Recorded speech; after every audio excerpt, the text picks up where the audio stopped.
Pada tahun 1983 hingga 1991, peneliti kalender Sunda yang merupakan tokoh Sunda dan penulis Ali Sastramijaya berhasil membangkitkan kalender Sunda yang kini tercatat dalam buku Kalang Ider. Beliau membagi perhitungan kalender menjadi Caka Surya Tembei, yaitu penghitungan berdasarkan matahari lama, dan Caka Candra Tembei, yang artinya penghitungan berdasarkan bulan lama. Suku Baduy yang merupakan sesepuh Sunda di Tatar Sunda dan prasasti Sang Hyang Tapaklah yang menjadi dasar penelitiannya. Jadi kalender yang ada dalam prasasti Citati itu satu-satunya kalender yang mencirikan itu kalender Sunda oleh Sejaya Bupati yang sudah mengklaim Aing Raja Sunda. Nah, dengan demikian, kalau kita lihat umur 17.681 tahun, ini bukan kira-kira kurang lebih, karena sudah dihitung oleh beliau. Artinya, kalender Sunda ini lebih tua dari kalender Maya yang berumur 15.000 tahun. Lebih tua dari kalender Hindu, Buddha, Cina, dan sebagainya. Kalender Hindu, Buddha itu paling tua 6.000 tahun.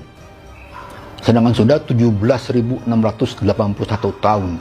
Jadi, kalau kita lihat dari budaya kalender, artinya dengan patokan pawukan ini, orang Sunda sudah bisa membaca, menulis, dan menghitung.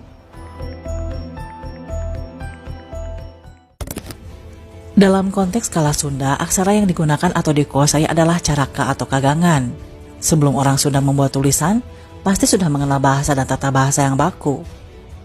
Secara astronomis, kalender Caka Sunda ini merupakan kalender pengamatan astronomi yang sesungguhnya. Karhun Sunda membuat media untuk mengamati hubungan antara penanda waktu dan matahari.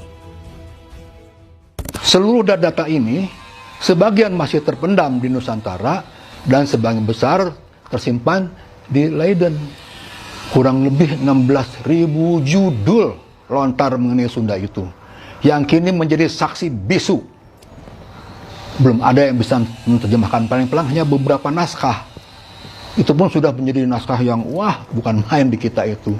Di antaranya misalnya perjalanan dari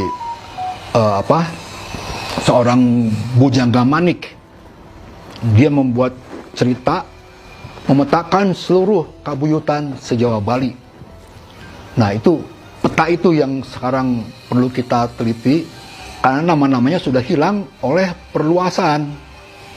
Jadi banyak sekali nama-nama buhun atau kuno